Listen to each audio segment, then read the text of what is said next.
Eh bien, salut à tous, les gamins, c'est Darktech, j'espère que vous allez bien. En tout cas, moi pour ma part, c'est toujours pareil, les amis. Aujourd'hui, toute nouvelle vidéo très spéciale, à la fois très importante pour moi, comme peut-être même pour vous. Comme je l'avais dit dans ma FAQ, donc normalement qui va sortir jusqu'après, je l'espère. J'ai pas trop la flemme de faire le montage, normalement elle a déjà dû sortir, hein. Bref, bah en fait comme je vous l'ai dit, je vais créer mon propre manga. Alors dans cette vidéo je vais tout vous expliquer de A à Z pour éviter les gens qui vont se dire ouais il dit ça comme ça mais ça va être bâclé. Oh là manga, pour rien au monde ça va être bâclé. Alors je t'explique.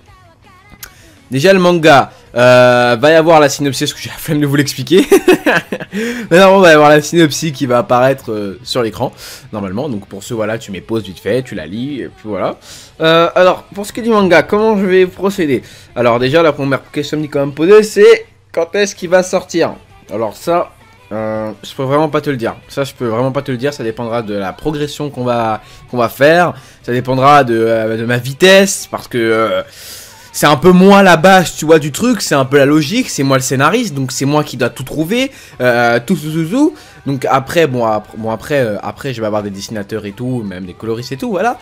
Mais déjà, il faut trouver tout ça, mais ça, c'est ce qu'il y a de plus dur. Alors, je vais t'expliquer dans un premier temps comment je vais procéder, mon ami. Alors, attends 2 secondes, parce qu'en fait, j'ai carrément fait une petite feuille, enfin, sur mon PC où j'ai... écrit. Ah voilà, parce que c'est long. Alors voilà, donc déjà demain il y a l'introduction à faire. L'introduction, ça c'est la base, vous voyez, c'est la base du manga. C'est ce qui fait que il faut vraiment le travailler dans les moindres détails pour que l'histoire soit solide et surtout qu'elle tienne la route, tu vois. Si tu fais un truc débile et que genre qu'à la fin ça se veut dire vers le milieu, ça se passe totalement dans le contraire de ce que tu avais dit dans ta synopsis, c'est nul à chier quoi. C'est nul, tu vois. Voilà, c'est comme si genre on va dire en Tokyo Ghoul, tu vois, la synopsis en classe ça nous donne envie de voir pour voir comment va évoluer un semi-ghoul quoi, un mi-homme mi-ghoul. Et c'est comme si genre lui après au final, au 12e épisode de la saison 1, il redevenait un humain, il arrivait à retrouver sa vie normale malgré que ça soit une ghoul. Ce serait de la merde, voilà. Bah voilà, et bah c'est ça, il faut bien travailler.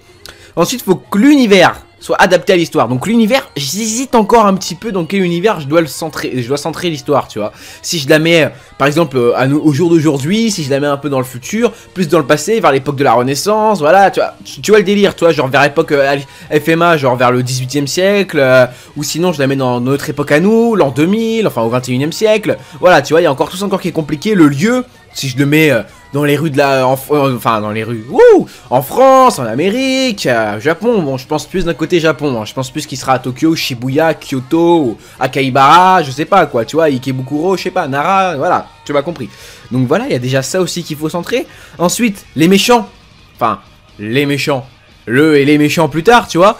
Il va falloir bien les développer, tu vois, qu'ils aient une raison d'attaquer, tu vois, ils vont pas y aller comme ça, tu vois, toi je t'ai vu, j'ai eu envie de te buter, voilà, tu vois, faut vraiment qu'il y ait une raison, pourquoi est-ce qu'ils font ça, tu vois, pour qui ils travaillent au pire, tu vois, ce genre de choses, tu vois.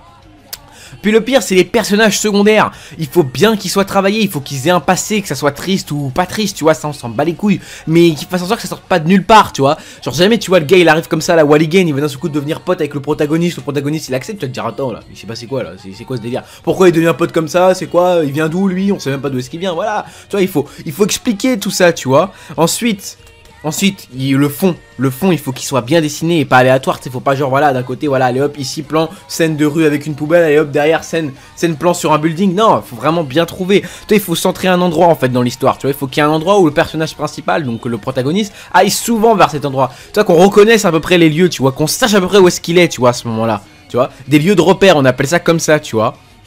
Ensuite, qu'est-ce qu'il faudrait d'autre? Bah déjà, plus approfondir le personnage principal, le protagoniste. Alors ça c'est ce qui va être le plus dur. Ça c'est ce qu'il y a de plus compliqué. Parce que selon mon histoire, si tu l'auras lu, tu vois, comme je te l'ai dit, il est amnésique et tout. Tu vois, le gars il va retrouver son passé et tout, nanani nanana, tu vois. Ok, mais...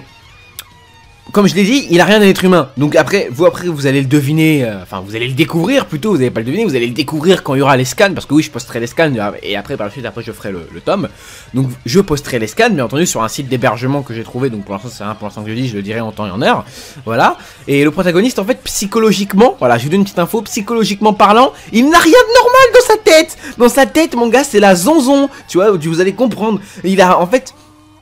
je te dis rien parce que là j'ai trop envie de te spoil, tu vois. Voilà, bref, tu vois, en fait, c'est sur son état psychologique. Psychologiquement parlant, il va être super dur à développer, ça va être un vrai travail, tu vois. Là, ça va vraiment être quelque chose, donc je vais vraiment m'investir dessus. Donc je pense que le tome, franchement, si je devais donner une petite approximation pour ceux qui veulent vraiment savoir la date, déjà de sûr, il sortira pour la Japan Expo. Je vais tout faire pour qu'il sorte pour la Japan Expo parce que normalement, peut-être moyen, je me suis arrangé déjà avec des gens, il y a peut-être moyen qu'il soit sur des stands, sur plusieurs stands même. Bon, par contre, je devrais donner un peu de thunes, tu vois, mais vas-y, pas grave, on s'en bat les couilles, tu vois. Il y aura des chances qu'il soit sur des stands, tu vois, exprès, et qu'il soit même dans des magasins, qu'il soit commercialisé dans certains magasins, mais des petits magasins de manga, tu vois. Il y a moyen qu'il soit commercialisé dedans parce qu'en fait, une fois qu'il sera édité, il y a des chances que je sois chez Pika. Donc pour ceux qui ne savent pas, Pika c'est une maison d'édition donc de manga. Donc Pika c'est quoi? Pika c'est Shingeki no Kyojin, Pika c'est les Fairy Tail. Voilà, je te sors déjà les deux plus lourds, tu vois. Voilà, Glénat c'est trop compliqué pour rentrer dedans. Ensuite pour ce qui est de Kyun, c'est waouh. Kyun, en plus, c'est dommage parce que le style de mon manga est un seinen épouvante, horreur, gore, tu vois, action, tu vois. Tout ce qui aime Kyun, tu vois. Kyun, c'est vraiment les pros pour ça. Enfin, de mon point de vue, à moi, point de vue purement objectif, pour moi, c'est les meilleurs dans ça, tu vois. C'est vraiment les meilleurs. Tu vois, avec les Dupt, les Judge, voilà, quoi. Ils font des trucs de malade, quoi, pour ça. Mais après, par contre, après aussi, le manga est relativement cher. C'est le plus cher, c'est 7,65 €, je crois. Ensuite, c'est Kurokawa. Bah, alors là, laisse tomber, c'est une galère chez Kurokawa. Ensuite, pour aller chez Clana. Non, c'est Clana ou c'est Kana? Kana ou Clana? Je sais plus, voilà, bref, ceux qui font Naruto, je crois que c'est Kana, ouais. Kana, ceux qui font Naruto, alors ça, j'ai même pas regardé, à vrai dire. Mais normalement, il y a de fortes chances que je sois chez Pika, tu vois. Chez Pika ou quoi d'autre déjà, ou Ankama, je peux être, ou chez Tonkam. Normalement, je peux être là, dans vers 3 maisons d'édition, il y a moyen que j'y sois. Mais c'est super compliqué pour y rentrer. Croyez pas que tu dis, ouais, bonjour, voilà, je suis youtubeur, j'ai fait un manga, ça te dirait pas, tu me le fais, t'as vu? Non, non. Ça marche vraiment pas comme ça va vraiment être super compliqué, il faut que je fasse un putain de formulaire, il faut que j'explique l'histoire, que ça soit bref et à la fois que ça soit intéressant et intriguant, nanani, enfin bref, j'ai tout un formulaire aussi à préparer pour ça, donc ça j'y suis pas encore, donc pour l'instant, faut pas non plus jouer les choses trop loin, tu vois, ça se trouve le tome va jamais arriver, enfin j'espère tout cœur qu'il va arriver. En tout cas, voilà. Ouh, ça fait du bien de tout sortir. Voilà, donc au total, en fait, voilà qui va se passer. Donc, ah oui, le titre du manga, vous voulez sûrement savoir comment est-ce qu'il va s'appeler. Donc, pour certains, le nom sera stylé, pour certains, le nom sera débile. Et bah, je t'explique, il va s'appeler IQ. Alors, je t'explique. IQ 1.K en clair, ça va être ça le titre 1.K IQ. Donc moi j'ai essayé de faire la prononciation I et Q parce que je trouve ça grave stylé. IQ, alors IQ c'est pas un titre que j'ai mis au hasard, c'est un titre qui en soi explique toute l'histoire du manga, ok. Ça explique en soi Fusaki, quoi. Fusaki qui est le protagoniste, qui est mon protagoniste. En clair, ça explique vraiment qui est Fusaki. Après, vous allez le découvrir en lisant les scans. Enfin, si vous êtes, normalement, si vous lisez bien et si vous comprenez bien ce que vous lisez, vous allez tout de suite savoir qu'est-ce que veut dire IQ, tu vois. Parce qu'il va avoir un son dans le milieu et vous allez découvrir un avenir, enfin, bref, je vous en dis pas plus. Vous verrez quand le manga sortira. En tout cas, ce que je peux vous dire, c'est que ça va être très gore. Parce que je veux vraiment qu'il soit gore ce manga. Parce que il faut qu'il soit gore de toute façon. Il n'y aura aucune censuration. Je suis un mec qui déteste la censure, donc t'inquiète pas, il n'y aura pas de ça. Ce sera vraiment très gore. Je préviens pour les fragiles, quoi. Ça va être vraiment gore. Donc horreur aussi, nanani, va vraiment y avoir des scènes dégueulasses, des scènes de torture horribles, voilà, va vraiment y avoir ce genre de choses, ça va être vraiment un manga très trash, parce que j'adore les mangas très trash, vu que je suis un grand fan aussi à la base de films d'horreur, donc je vais un peu réunir tout ce genre de style, tu vois, je vais réunir plein de styles différents pour essayer d'en faire un manga. Mais le plus dur, comme je vous l'ai dit, c'est quand on réunit plein de styles comme ça, ce que je vous explique. Alors qu'est-ce que j'ai piqué? Je vous le dis déjà à l'avance. De quoi je me suis inspiré pour faire ce manga? Je me suis inspiré du Labyrinthe, donc le film Le Labyrinthe. Je me suis inspiré de certains de mes films d'horreur, donc après je me souviens plus du tout après des noms pour les scènes, déjà que j'imagine déjà dans ma tête. Je me suis inspiré de Berserk pour un peu pour la personnalité du personnage, mais une partie, hein, mais, il est pas complètement guts, tu vois, mais une partie de guts, c'est à peu près le personnage. Ensuite, je me suis inspiré de quoi d'autre? Je me suis inspiré aussi de Gangsta pour une certaine chose, que vous allez peut-être reconnaître, pour les vrais, et un peu aussi du Bleach, on va dire, ouais, un peu aussi du Bleach. Gangsta entre Gangsta et Bleach, tu vois, voilà. Ensuite, qu'est-ce que j'ai pris d'autre? Bah, je crois bien que c'est à peu près tout. Après, ouais, après niveau... Ouais, ça je le dirai pas, ça je le dis pas, j'allais le dire mais non. Après il y aura un peu... Non je vous le dis pas, c'est quoi je vous dis pas, vous verrez ça par la suite, parce que sinon après ça va faire trop chelou à dire, vous verrez ça par la suite.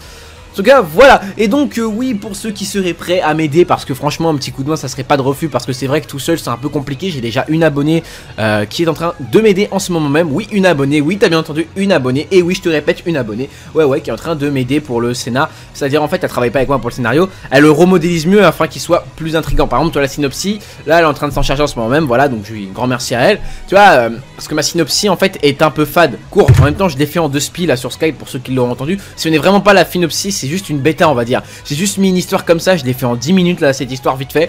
Et là ensuite je vais vraiment développer la synopsie, parce que ce qui attire les gens, c'est la synopsis, l'image, nanani, enfin bref, il y a beaucoup de choses qui font attirer un client, on va dire, entre guillemets. Donc voilà, donc si tu veux me donner des conseils, si tu veux m'aider dans le dessin par exemple, parce que les dessinateurs, je les ai pas encore forcément, tu vois, comme je leur ai dit, certains dessinateurs, je leur ai dit d'attendre parce que je n'ai pas du tout encore terminé, donc il y en a qui étaient pas prêts à attendre, il y en a d'autres, je ne sais pas encore, je n'ai pas encore eu leur réponse. Donc si toi-même tu sais dessiner à peu près et que tu pourrais m'aider juste pour faire des premiers croquis de dessin, afin que des dessinateurs pros ça les aiderait vraiment. Bien entendu, si vous m'aidez, vous aurez une dédicace dans mon tome, ça c'est une certitude. À la dernière page, vous aurez une dédicace à tous les gens qui m'ont aidé. Bien entendu, hein, c'est pas anodin. Voilà, je peux pas malheureusement vous payer parce que je n'ai pas de façon d'argent, je ne peux pas vous payer vous. Déjà les dessinateurs, je sais même pas dedans si je vais devoir déjà les payer. Déjà ça va être chaud dedans pour les payer. Donc voilà les amis. Donc si vous voulez m'aider, tu m'acceptes sur Skype, c'est le roi des ghouls. Normalement c'est le compte. Après ça s'appellera Drakex Comptabo avec une photo de Nicolas de Gangsta avec écrit Drakex en rouge et blanc. Donc normalement tu verras, tu me demandes, ensuite dès que c'est accepté tu me dis ouais je suis là pour t'aider nanani, je t'invite dans une conf, on parle sur Skype, y a pas de problème. Si tu sais dessiner c'est encore mieux, comme ça tu pourras m'aider à varier les premiers croquis de Fusaki et des personnages secondaires. En tout cas voilà, c'était un peu près tout, je ne sais absolument pas combien de temps dure cette vidéo, mais en tout cas je sens qu'elle va être longue, ouais 10 minutes quand même juste pour parler de ce manga, juste pour parler d'un manga auquel je tiens vraiment beaucoup, enfin bref les gars, donc j'espère que certains d'entre vous aimeraient bien m'aider, ça me ferait vraiment plaisir. En tout cas bref les gens, c'était Drakex, je kiss, je vous love, portez-vous bien, portez vos couilles, allez peace les gens.